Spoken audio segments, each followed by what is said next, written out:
कहानी की शुरुआत होती है 12 अप्रैल 1964 से। एड और लॉरेंस विक्टोरिया नाम की एक लड़की के घर में। विक्टोरिया उन्हें बता रही है कि कैसे एक दिन उसके पापा ने उसे ये बताया कि उनके घर में एक साया है, लेकिन विक्टोरिया ने अपनी पापा की बात नहीं मानी। दिन पे दिन बीतते गए और उसके पापा चिल्लाने लगे कि स्टोर रूम में कुछ है, वो मुझे आवाज देता है, वो मुझसे बात करता है। लेकिन विक्टोरिया को ऐसा लगा कि शायद उसके पापा बूढ़े हो चुके हैं। लेकिन एक दिन जब विक्टोरिया घर लौटती है तो वो ये देखती है कि उसके पापा इस दुनिया में नहीं रहे, उन्होंने खुद को मार दिया है। उसके पापा तो इस दुनिया से चले गए, लेकिन उसके बाद जो चीजें उसके पापा के साथ होती थी अब वो विक्टोरिया के साथ होने लगी। विक्टोरिया को भी स्टोर रूम से आवाजें आने लगी। वो विक्टोरिया का नाम चिल्लाता है, उससे बात करता है और मजबूरी में आके विक्टोरिया ने एड और लॉरेंस को यहाँ पर बुलाया है ताकि वो दोनों इस आत्मा को, इस साये को यहाँ से भगा सके। एड और लॉरेंस दोनों स्टोर रूम की तरफ जाते हैं। लॉरेंस माँ बनने वाली है। एड उसे संभल के जाने के लिए कहता है। लॉरेंस नीचे की तरफ जाती है। वो महसूस करने की कोशिश कर रही है कि आत्मा आखिरकार है कहाँ, और उसका ध्यान एक आईने की तरफ जाता है और उसे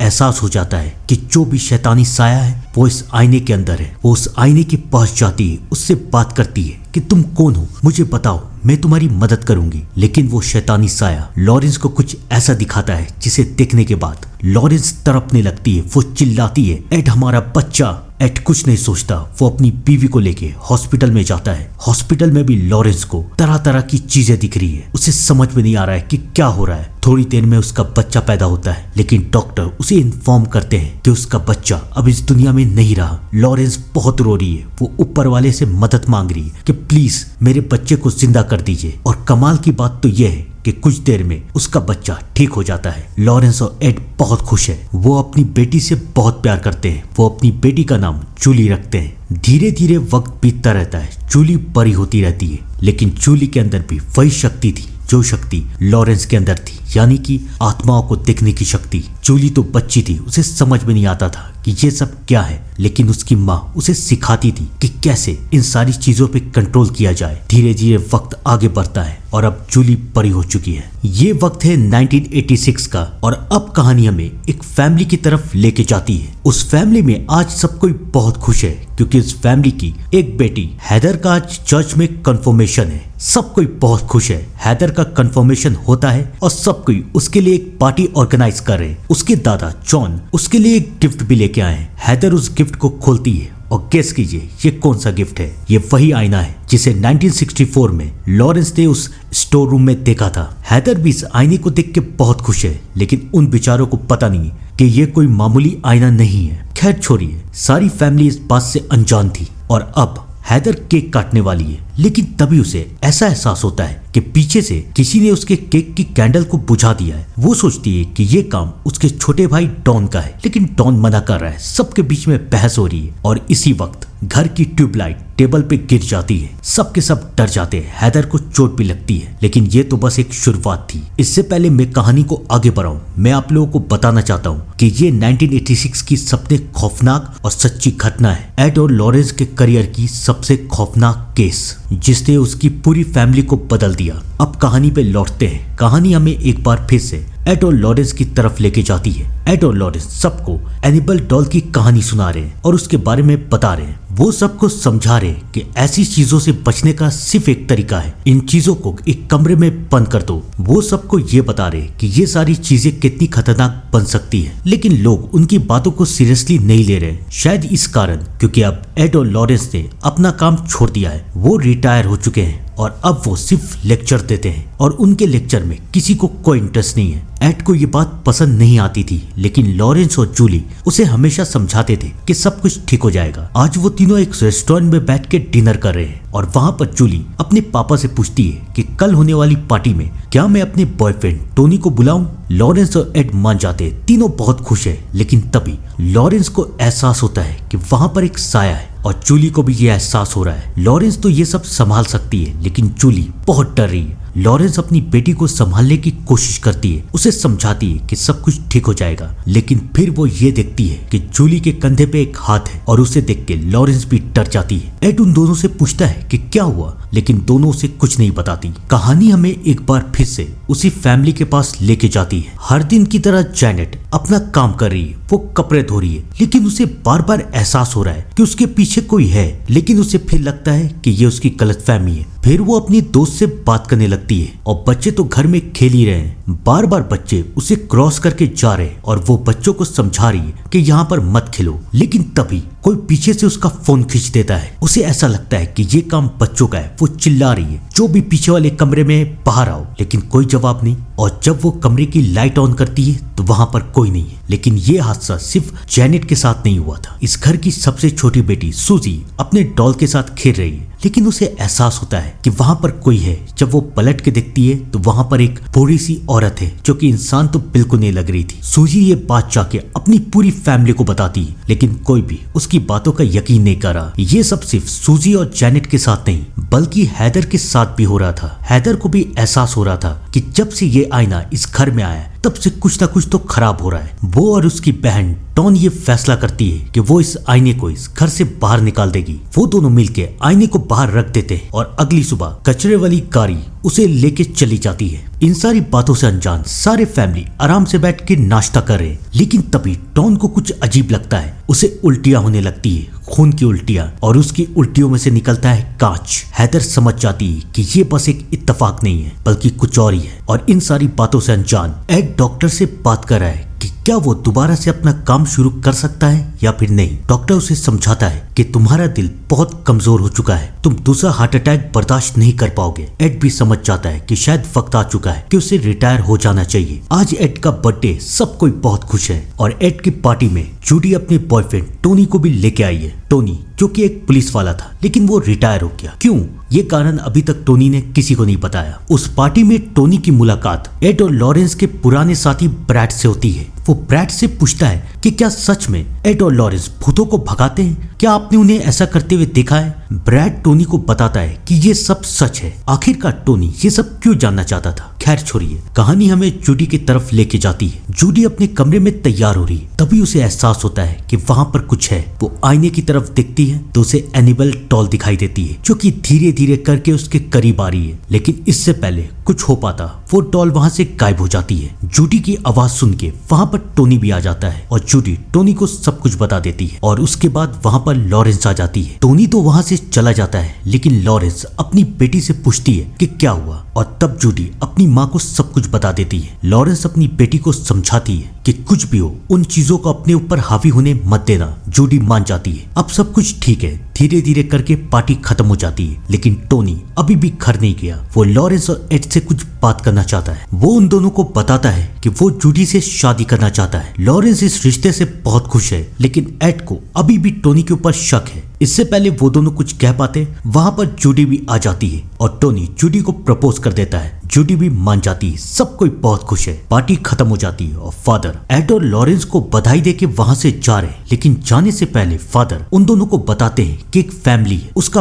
बार बार मुझे कॉल आ रहा है, वो मुझसे मदद मांग रहे, तो क्या तुम लोग उनकी मदद करोगे। लॉरेंस मना कर देती है और फादर वहां से चले जाते हैं। कहानी हमें एक बार फिर से जैक और उसकी फैमिली की तरफ लेके जाती है। पूरा परिवार परेशान है कि वो लोग इसका क्या करें। जैक और उसकी बेटी सबके सब डरे हुए हैं, लेकिन जैक सबको समझाने की कोशिश कर रहा है। रात में जैक सोने की कोशिश करता है, लेकिन तभी जैक को वो साया दिखता है और जैक हवा में उड़ने लगता है। उसका शरीर हिल भी नहीं पा रहा है। और इन सारी बातों से अनजान हैदर उस दिन की रिकॉर्डिंग चेक कर रही है जिस दिन उसने केक काटा था। वो ये चेक कर रही है कि केक को आखिरकार बुझाया किसने था। और जब वो रिकॉर्डिंग देखती है तो उस रिकॉर्डिंग में एक साया है और फिर वो साया हैदर के पास आ जाता है। हैदर चिल्लाने लगती है। सब कोई जाग जाते हैं। जैनेट अपने पति को हवा में लटके हुए देखती है। किसी तरह से जैक नीचे आता है। पूरी की पूरी फैमिली डर चुकी है और अगले दिन ये खबर न्यूज में आ जाती है। हर एक न्यूज रिपोर्टर इनके घर आते हैं। कुछ लोग उनकी बातों पे यकीन करते हैं, लेकिन कुछ लोग नहीं। इन सारी बातों से अनजान लॉरेंस अपनी बेटी जूडी के साथ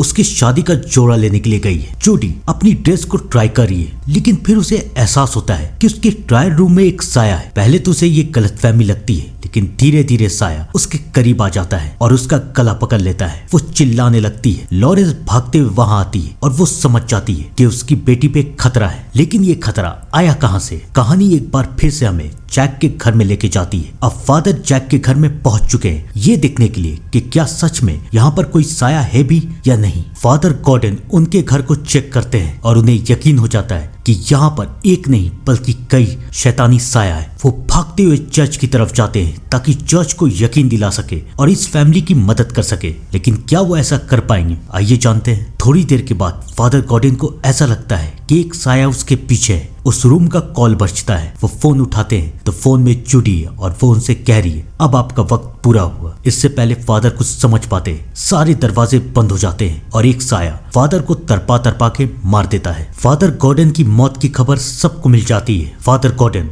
एड, लॉरेंस और जूडी के बहुत करीब थे। तीनों उसकी आखिरी सेरेमनी में आते हैं, लेकिन जूडी को उनके कोफिन के पास कुछ महसूस हो रहा है। वहां पर उन लोगों की मुलाकात एक फादर सिंगलर से होती है और जूडी उनसे पूछती है कि फादर गॉर्डन की मौत आखिर कहाँ हुई है। फादर उन्हें बताते हैं पेंसिल्वेनिया में हुई है। जूडी ये सब सुन लेती है। सब कोई अपने घर चले जाते हैं। लॉरेंस किचन में काम कर रही है, लेकिन तभी लॉरेंस को एहसास होता है कि उसकी बेटी के ऊपर कोई खतरा है। वो टोनी से पूछती है जूडी कहाँ है और टोनी उन्हें बताता है कि जूडी उस फैमिली के पास जा चुकी है। अपनी बेटी को बचाने के लिए लॉरेंस और एड भी वहां जाते हैं। उनका बस एक ही मकसद था कि अपनी बेटी को वहां से निकालना, लेकिन जूडी उनके साथ जाने से मना कर देती है। वो अपने माँ बाप को समझाती है कि इन लोगों को हमारी मदद की जरूरत है। आप लोग कब से फैमिली की मदद करने से इनकार करने लगे। अपनी बेटी की बात सुन के एड और लॉरेंस ये फैसला करते हैं कि वो आखिरी बार इस काम को करेंगे। वो लोग तो तैयार हो जाते हैं, लेकिन जूडी ने अभी भी उनसे एक बात छुपाई है। जूडी टोनी को वो बात बताती है कि तुम्हें पता है मैंने फादर गॉर्डन को मरते हुए देखा है। यहाँ पर कोई चीज है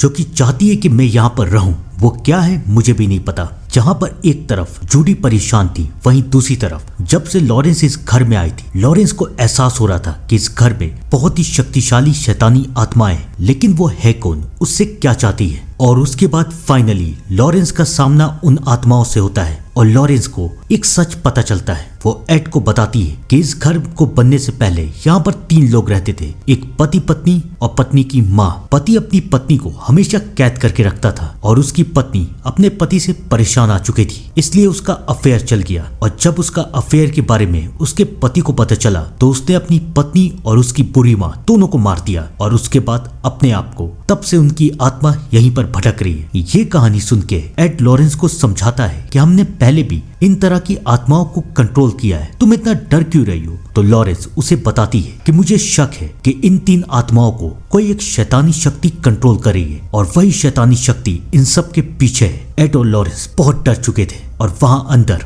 जूडी को अचानक ऊपर वाले कमरे से आवाज आती है कि लॉरेंस उसे बुला रही है। वो ऊपर की तरफ जाती है, लेकिन लॉरेंस तो बाहर है, तो ऊपर कौन है, आइए जानते हैं। जब जूडी ऊपर पहुंचती है तो उसे एहसास होता है कि यहाँ पर एक साया है। फिर जूडी का सामना उसी आईने से होता है और उसके बाद उसे दिखती है एनेबेल डॉल, लेकिन वो छोटी नहीं है बल्कि जाइंट बन चुकी है। वो जूडी को दौड़ाती है, जूडी नीचे की तरफ भागती है, वो गिर जाती है। उसे बचाने के लिए लॉरेंस और एड आते हैं। जूडी ऊपर की तरफ इशारा करती है। लॉरेंस और एड भी ऊपर वाले कमरे में जाते हैं और उन्हें भी वो आईना दिख जाता है, लेकिन जब लॉरेंस उस आईने के पास जाती है तो लॉरेंस को ये एहसास होता है कि इस आईने में कुछ तो बदल गया है, लेकिन क्या। अब एड और लॉरेंस ये फैसला करते हैं कि वो इस आईने को अपने घर में ले जाएंगे और वहां पर देखेंगे कि इसके अंदर क्या है। वो लोग तैयार हो जाते हैं। जैक और एड आईनों को उठा के बाहर की तरफ जा रहा है और टोनी कार को शुरू कर रहा है, लेकिन जूडी की तबीयत बहुत खराब हो चुकी है। लेकिन क्या ये आईना इस घर से जाएगा, आइए जानते हैं। जैसे ही एड और जैक उस आईने को उठाने की कोशिश करते हैं, घर में एक हलचल आ जाती है। टोनी से कार शुरू नहीं हो रही। टोनी के पीछे एक साया आ रहा है। जैक को एक शैतानी आत्मा दिख रही है और सबसे खतरनाक बात, लॉरेंस को एक साया दिख रहा है। और जब लॉरेंस उस साये के पीछे जाती है तो वो ये देखती है कि अब उसकी बेटी के अंदर एक शैतानी साया घुस चुका है। वो लॉरेंस को नीचे की तरफ फेंकती है और उसके बाद जूडी, चूंकि एक शैतान बन चुकी थी, वो एड के ऊपर हमला करती है, पूरे परिवार को डराती है। एड सबको यहाँ से निकलने के लिए कहता है। उसे समझ में नहीं आ रहा कि ये सब क्या हो रहा है। और वहां दूसरी तरफ लॉरेंस के पास वही पति और पत्नी आते हैं। याद है ना, पति अब लॉरेंस को मारना चाहता है लेकिन वो इससे पहले उसे मार पाता।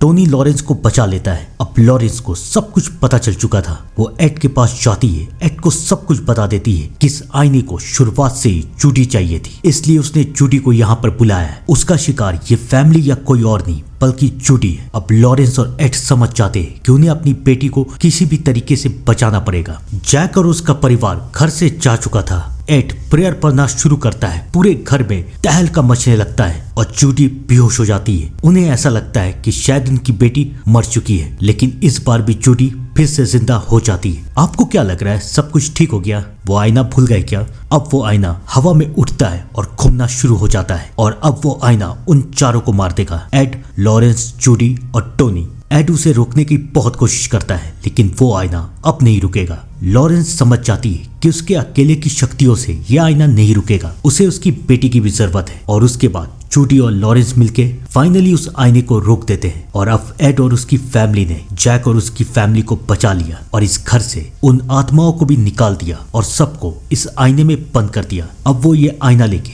अपने घर जा रहे हैं। कुछ दिन बीतते हैं और अब जूडी और टोनी की शादी भी हो जाती है। कुछ साल और बीतते हैं। एक हार्ट स्ट्रोक की वजह से एड की तबीयत खराब हो जाती है। वो हिल भी नहीं पाता और 5 साल के बाद वो इस दुनिया को छोड़ के चला जाता है। 96 की उम्र में लॉरेंस भी इस दुनिया को छोड़ के चली जाती है, लेकिन आज भी उनकी कहानियां हम सब सुन रहे हैं। आप लोग भी बताइएगा कि कॉन्जरिंग की ये आखिरी कहानी आपको कैसी लगी। तब तक के लिए thank you and good bye.